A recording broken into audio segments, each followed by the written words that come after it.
तो देना पड़ेगा। और आपके साथ में विजेंद्र सोलंकी। देश 2 सालों के बाद दीपावली मनाने जा रहा है। देश में उत्साह है, उमंग है, जोश है और चेहरे पर खुशी है। व्यापारी भी उम्मीद लगाकर बैठे हैं कि इस बार की दिवाली बम्पर खरीदारी लेकर आएगी, बीते 2 सालों की भरपाई करके जाएगी। लेकिन दिवाली की खुशियों के बीच एक परेशानी देश में दस्तक दे चुकी है। कोरोना के 2 नए वेरिएंट देश में आ चुके हैं। इनमें से एक है XBB वेरिएंट और दूसरा है BF.7 वेरिएंट। अब सवाल ये कि क्या ये वेरिएंट फिर से देश को 2 साल पीछे लेकर जाएंगे? फिर से हमारी जिंदगी क्या खतरे में है? इन वेरिएंट से कैसे बचे? आज हम आपको दिखाएंगे दोनों वेरिएंट की पूरी हकीकत और इसका प्रभाव और बचने का तरीका। क्योंकि नया वेरिएंट क्या सच में नया खतरा लेकर आया है? आज बात इसी मुद्दे पर।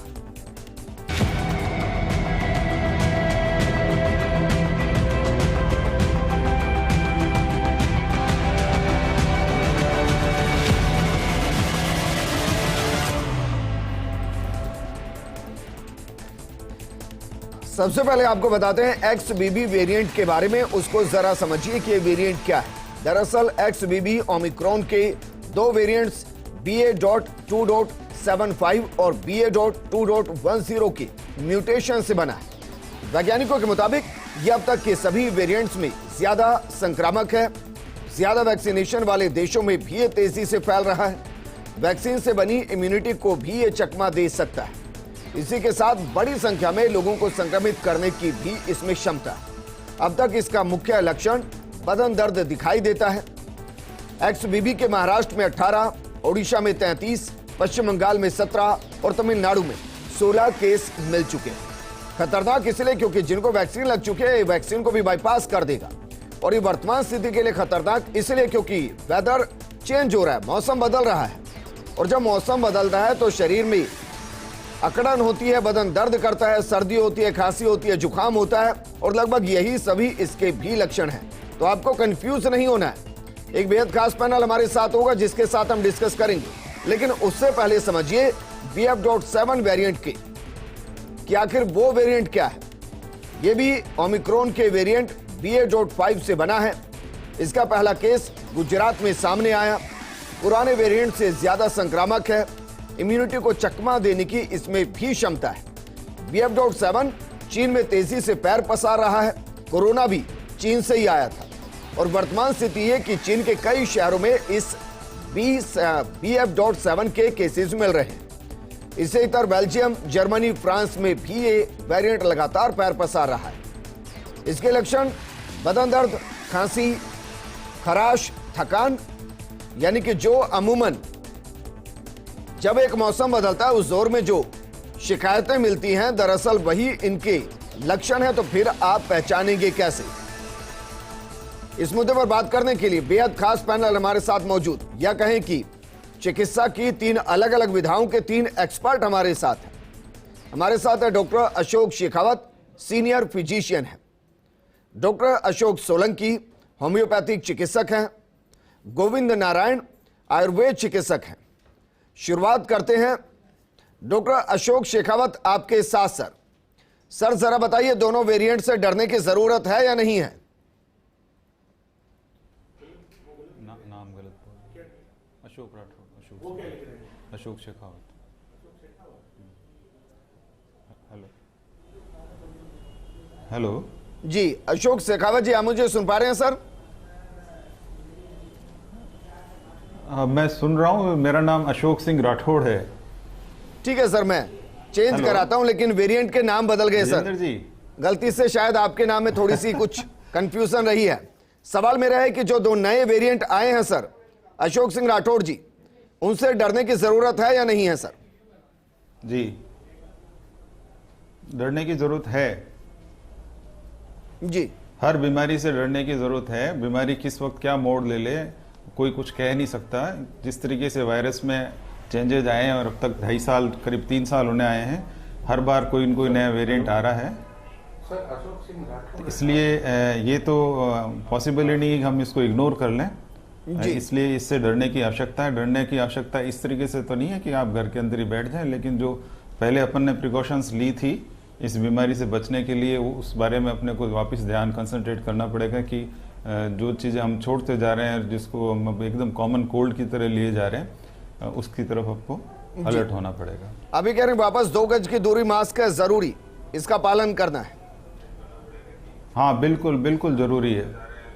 और पर्टिकुलरली मैं ये कहना चाहूँगा कि जो अब फेस्टिव सीज़न आ रहा है, अभी अगले 5-7 दिन तक बहुत ज़्यादा भीड़ भाड़ रहेगी, मार्केट्स में भी रहेगी, घरों में, मंदिरों में, सब जगह जो भी त्यौहार का स्थल होगा वो भीड़ से भरा होगा। तो उसमें ऑलरेडी हम अभी करीब करीब छोड़ चुके हैं इस तरफ ध्यान देना कि कोई कोरोना नाम की चीज़ भी है, we are taking it as casual ले रहे हैं। तो इस भीड़ में संक्रमण की स्पीड जो है आपने बताया भी है, और ये तथ्य सामने आया है कि ये जो वेरिएंट है काफ़ी तेज़ी से फैलने वाला है, और इसके वायरस के जो अपने को काउंट्स चाहिए इन्फेक्शन के लिए, जो प्रीवियसली थे उससे कम काउंट्स में भी ये बहुत ज़्यादा इफेक्टिव हो रहा है जी। पहले जिस तरीके का चाहिए था, अपन टेस्ट करते थे, उसमें उसकी फ्रीक्वेंसी देखते थे, वो कम मात्रा में वायरस भी आगे स्पीड से स्प्रेड हो रहा है और इन्फेक्ट कर रहा है। ठीक है सर, वापस मैं आपके पास आऊंगा। अपने यहाँ तो भी गुजरात में, क्योंकि 2 साल हमने ऐसे देखे हैं जिसमें हर तरीके से हम परिपक्व हो चुके हैं, और उसके बाद फिर लापरवाही भी हम लोगों ने शुरू कर दी। अगर ये 2 नए वेरिएंट, हम तो ये कहेंगे कि ये फैले ही ना, लोग उससे पहले अलर्ट हो जाए। अगर फैलते हैं तो क्या होम्योपैथी, जिसने एक अच्छा रोल अदा किया बीते 2 सालों में, वो इसके लिए तैयार, उसके पास इसका कोई समाधान?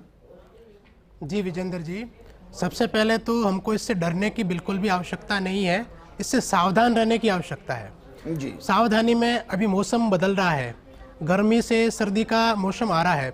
इस समय लोगों में आमतौर पर हम देखते हैं सर्दी, जुकाम, बुखार, खांसी, गले में खराश, उल्टी, दस्त, इस प्रकार के जो सिम्टम्स मिलते हैं, इनको मौसमी सिम्टम्स में भी अपन काउंट करते हैं जी। और ये बरसों से होता आ रहा है। मौसम बदलता है तो इस प्रकार के सिम्टम्स आते हैं, लेकिन हम उसके लिए कहा जाता है कि अगर बीमार हो गया टाइम से तो इम्यूनिटी उसकी मजबूत हो जाती है, फिर वो आगे के महीनों में सही रहता है। जी, बदलते मौसम के हिसाब से वायरस भी संक्रमण करता है, तो उसके खिलाफ तो बॉडी में एंटीबॉडीज बनती है, और उसके बाद में अपनी इम्यूनिटी और बढ़ती है अच्छे से, तो उसके कारण से हमारी रोग प्रतिरोधक क्षमता है, जिसको इम्यूनिटी कहते हैं, वो और अच्छे से मजबूत होती है।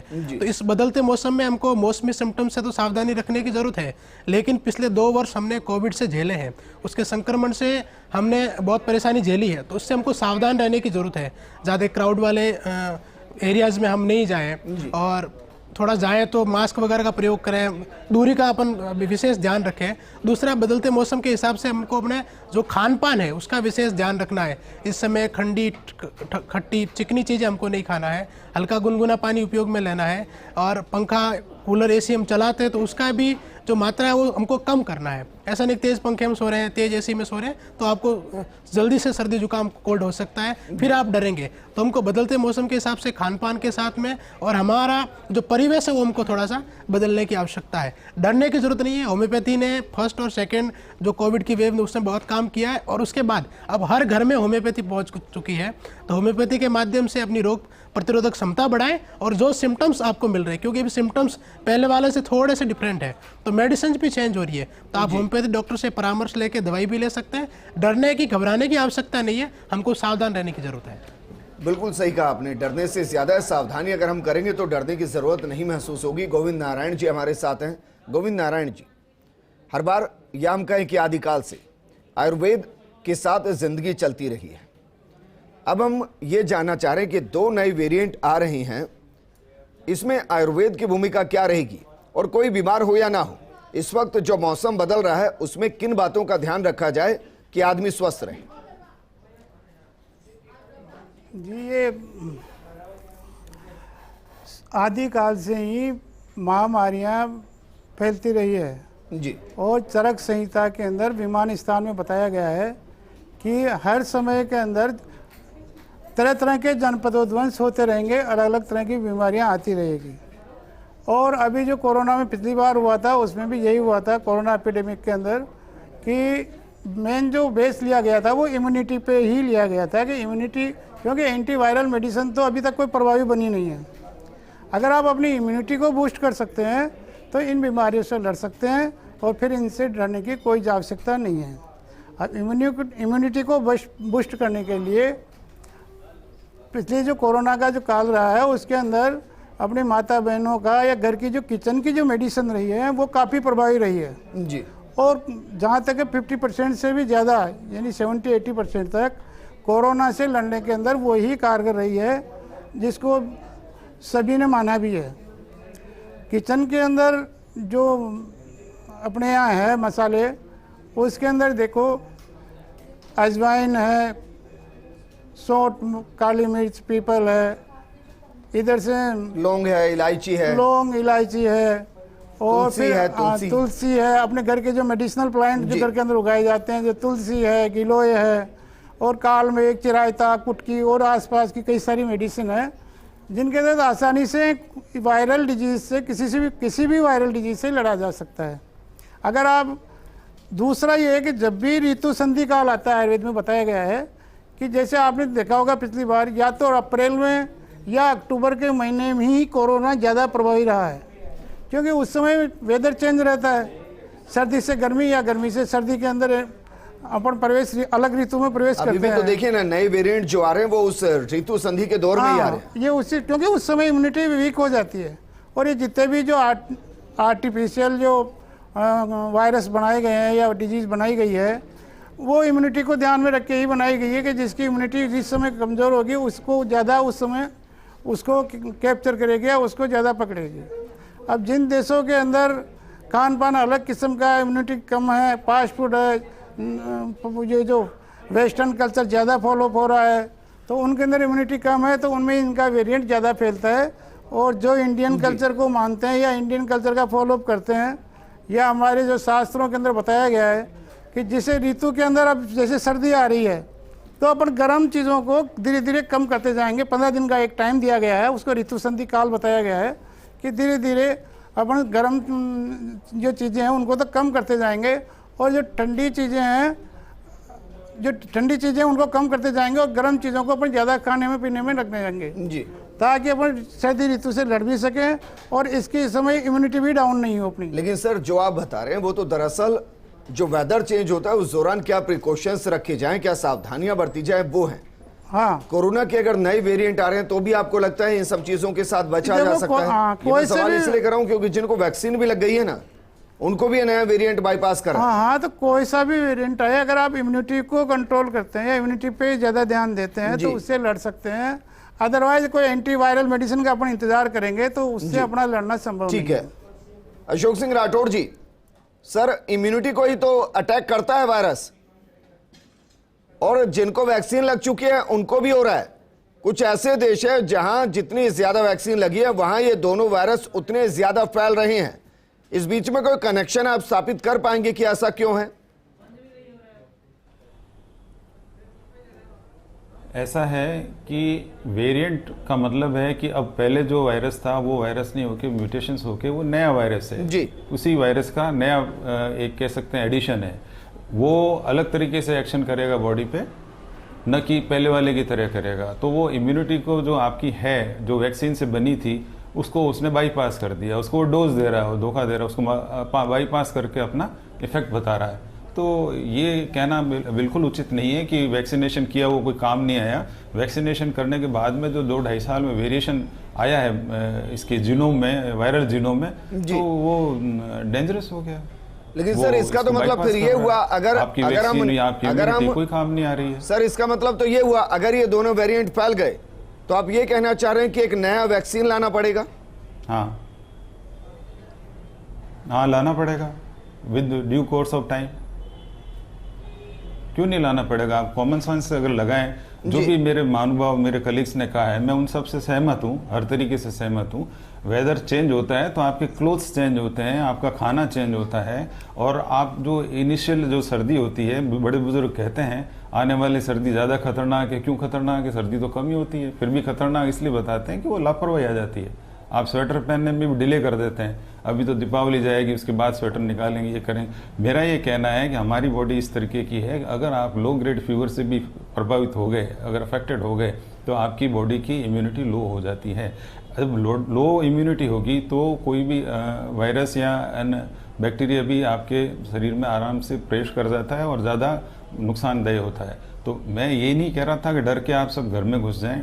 डर का मतलब है डर के बिना तो कहीं प्रीत नहीं होती, भय बिना प्रीत नहीं है। अगर आप उनको ये कहेंगे ये कुछ नहीं है, ये कुछ नहीं है, इम्यूनिटी बढ़ाओ, तो मुझे तो लगता है अपन खतरे को बुला रहे हैं जी, इनवाइट कर रहे हैं, आजा भाई। तो इम्यूनिटी का काम तो पूरे साल चलना चाहिए, पूरे साल। जो मेरे महानुभाव ने कहा, आयुर्वेदिक वालों ने, उन्होंने सही कहा, वो तो पूरे साल चलना चाहिए। खान पान अपना वैसे ही होना चाहिए, जो सनातन चला आ रहा है उसी खान पान से चलने तो ये नौबत आती नहीं।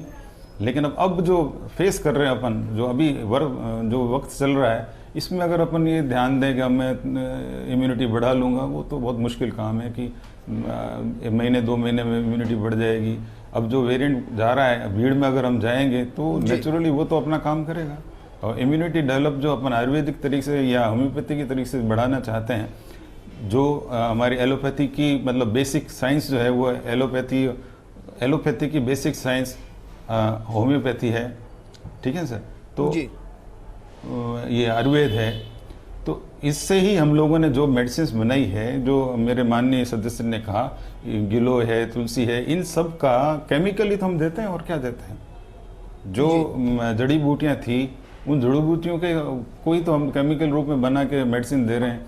अब ब्लड प्रेशर की सबसे पहली जो दवाई आई थी रेजरपेन, वो क्या है, वो किसी प्लांट की रूट ही तो है, और क्या। और अभी भी एलोपैथी में हमारे पास सैकड़ों ऐसी दवाइयाँ हैं जो डायरेक्ट प्लांट से आती है, हम सिंथेसिस नहीं करते, उसको उस प्लांट से लेते हैं, एक्सट्रैक्ट लेते हैं, उसको देते हैं।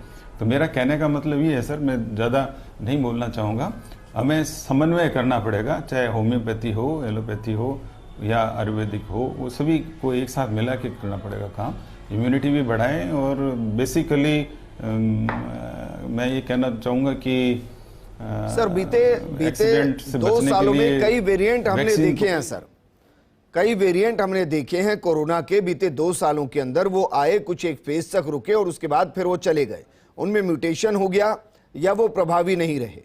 क्या इन 2 वेरिएंट के लिए भी हम ऐसा महसूस कर सकते हैं कि ठीक है, आए हैं, कुछ केसेस हैं, बहुत ज्यादा प्रभाव नहीं होगा? नहीं, ये तो आने वाले समय में मालूम पड़ेगा, जैसे जैसे रिसर्च होगी और जो भी स्टडीज होगी, तब मालूम पड़ेगा कि ये कितना घातक रहेगा या नहीं रहेगा।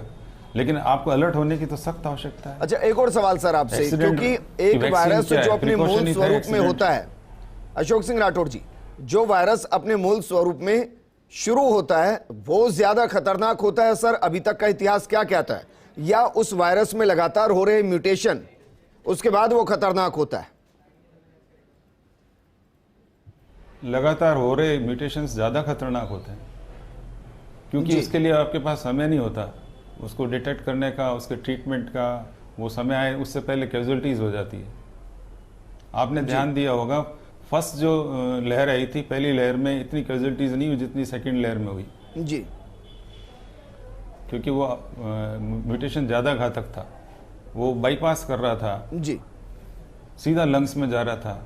ठीक, इसके बारे में सिम्टम्स तो वही हैं, लेकिन अभी बहुत जल्दबाजी होगी कुछ कहना कि ये किस तरीके से एक्ट करेगा। ठीक है डॉक्टर अशोक सोलंकी, क्या अब हम माने कि गांव बस्ती तक हमारा वो सिस्टम पहुंच चुका है जहां लोगों को तुरंत अवेयर भी किया जा सकता है, मेडिसिन भी प्रोवाइड की जा सकती है, और अगर इमरजेंसी है तो इमरजेंसी सेवाएं भी उनको दी जा सकती है? क्योंकि 2 साल से देश सिर्फ मेडिकल फेज से ही गुजर रहा है।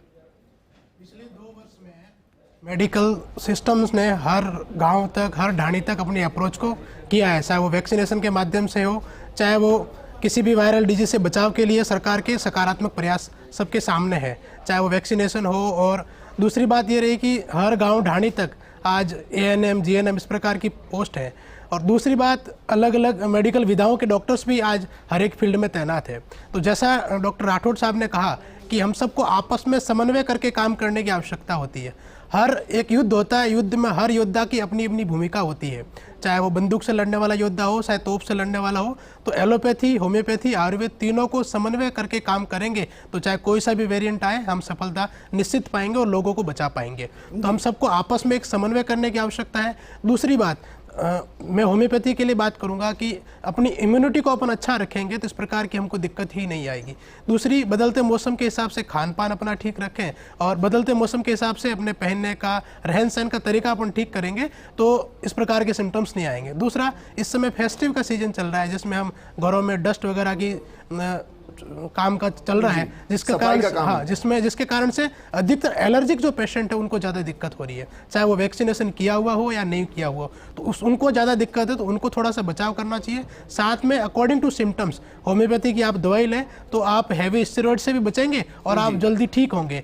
तो हमको बचाव के साथ में थोड़ा सावधान रहने की भी आवश्यकता है। और होम्योपैथी आज, पहले मैंने जैसा कहा, हर गांव, हर घर तक, हर ढाणी तक, हर व्यक्ति तक पहुंच चुकी है। तो होम्योपैथी में चाहे कोई सा वेरिएंट आए, बहुत अच्छा उपचार है, चाहे प्रिवेंशन के तौर पर और सिम्टम्स के अकॉर्डिंग। ठीक है गोविंद नारायण जी, क्योंकि इस पूरे फेज में ये भी हुआ है कि घर घर तक औषधियां पहुंची गई हैं, औषधियों के पौधे पहुंच गए हैं, लेकिन मेरा सवाल आपसे ये है सर कि क्या वाकई में इन वेरिएंट्स से इतर हम ये उम्मीद कर सकते हैं कि किसी को खांसी है, जुकाम है, वो ये सोचकर ना डरे कि उसको XBB हो गया है या BF.7 हो गया है, क्योंकि सिम्टम लगातार बराबर हैं, तो पहचानेंगे कैसे? हाँ, ये अगर सिम्टम्स लंबे समय तक चलते हैं, जो ज़्यादातर जो नॉर्मल जो सर्दी जुकाम खांसी होती है 3 दिन या 4 दिन या 5 दिन, 3 या 5-7 दिन से ज़्यादा किसी में अपने आप ठीक हो जाते हैं। अगर 5 दिन या 7 दिन से ज़्यादा ही अगर चल रहे हैं तो फिर अपने को सावधान रहने की आवश्यकता है। और उस समय सर 7 दिन में अगर वो BF.7 हुआ या XBB हुआ तो आपके कई शरीर के हिस्सों पर इफेक्ट डाल देगा, फिर क्या करेंगे? नहीं, तो वो तो प्रिकॉशन लेते ही है ना। उस समय होता ही है कि 1 या 2 दिन के सर्दी जुकाम के अंदर तो अपन डायरेक्ट XBB को नहीं मान सकते। उसमें क्या है, पहले इम्यूनिटी डाउन होगी, उसके बाद फिर इन्फेक्शन होगा, फिर धीरे धीरे आगे बढ़ेगा। तो उसके अंदर 3 से 5 दिन तो कम से कम लग ही जाते हैं। और उस दरमियान फिर अपन अगर मान लो 5 दिन में ठीक नहीं होते हैं तो फिर टेस्ट वगैरह करवाते हैं और अपनी इम्यूनिटी के जो साधन करते हैं वो सब करते ही आ रहे हैं वो। तो इस तरह से उससे अलर्ट रह के अपन बच सकते हैं। ठीक है, फाइनल कमेंट में आपसे चाहूंगा डॉक्टर अशोक सिंह राठौड़ जी। सर, क्योंकि सिम्टम लगभग वही हैं जो वेदर चेंज के दौरान होते हैं, जिसे हम मौसमी बीमारी कहते हैं, तो फिर पहचानेंगे कैसे, अलर्ट आदमी कैसे रहे इन वेरिएंट से, और इसके लिए टेस्ट कौन से होंगे? इसमें बेसिकली सोचने की बात यह है कि कॉमन कोल्ड इज कॉमन, ठीक है सर। अब एक घर में अगर किसी व्यक्ति को जुकाम हुआ है, जिसको अपन कॉमन कोल्ड कहते हैं, 2 दिन के अंदर अंदर उसको रिलीफ महसूस हो जाता है। अगर वो मेडिसिन लेता है तो इमीडिएटली हो जाता है, नहीं लेता है तो तीसरे चौथे दिन जुकाम जो कि वायरल है वो सेल्फ लिमिटिंग डिजीज़ माना जाता है कॉमन कोल्ड को। लेकिन अगर पेशेंट इस तरीके से प्रेजेंट होता है डॉक्टर के पास, तो बेटर ये है कि अगर 2 दिन से बुखार आ रहा है तो डॉक्टर को कंसल्ट कर ही लेना चाहिए, क्योंकि अगर बहुत ज़्यादा बॉडी एक हो रहा है, सीवियर हेडेक हो रहा है, आँख के पीछे दर्द हो रहा है और एकदम लिथार्जिक हो रहा है, उसको चलने में दिक्कत हो रही है, ये सीवियर कंडीशंस अगर उसमें सिम्टम्स आने लग जाते हैं तो that means it is different than common cold. Common cold नहीं है ये जी। सीवियरिटी जो है वो अपने आप डिटेक्ट हो जाती है। तो मेरा सजेशन ये है कि 2 दिन का बुखार है तो डॉक्टर को दिखा देना चाहिए जी। खांसी जुकाम कॉमन सा। सर एक और चीज, इससे पहले के जो वेरिएंट थे वो लंग्स को इफेक्ट कर रहे थे और कहा जा रहा था कि सांस लेने में दिक्कत आती है, कुछ भी पता चला किडनी इफेक्ट करती है। मैं इसको कंफर्म नहीं कर पाऊंगा, लेकिन ये कहा जा रहा है कि जो ये 2 वेरिएंट है ये आदमी को बहरा कर सकते हैं। नहीं कर सकते हैं, तो मेरा निवेदन ये है, अर्ली इज द बेस्ट। सबसे बड़ी बात यह है कि आप इमीडिएटली डॉक्टर से कंसल्ट करें। डॉक्टर का जो है एक्सपीरियंस है वो डिफरेंशिएट कर लेता है ये कॉमन कोल्ड है या अदर देन कॉमन कोल्ड है जी। अब ये सिम्टम्स जो है जुकाम खांसी वाले, नाक बहना करना, तो वो मेनिंजाइटिस में भी मिल जाते हैं। सैकड़ों ऐसी डिजीज है जिसमें केवल हेडेक मिलता है और कुछ नहीं मिलता है, तो उसको अपन रूल आउट तो तभी होगा जब डॉक्टर के पास जाएगा जी।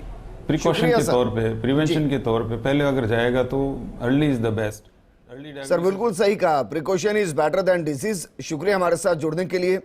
अशोक सोलंकी जी आपका भी शुक्रिया, गोविंद नारायण जी आपका भी शुक्रिया चर्चा में शामिल होने के लिए। आज हमने प्रोग्राम इसलिए किया क्योंकि फेस्टिव सीजन है और फेस्टिव सीजन तभी अच्छा लगता है जब आप सभी के साथ मिलकर मनाएं, ना कि एक बंद कमरे में एकांत में बीमार हो। बीमारी से बचना है तो सावधानी रखिए। 5-10 दिन हो सके तो 2 गज की दूरी, मास्क है जरूरी, इसको अपनाइए और मौसमी बीमारी से भी बचने की कोशिश कीजिए, वेरिएंट से बच जाएंगे। नमस्कार।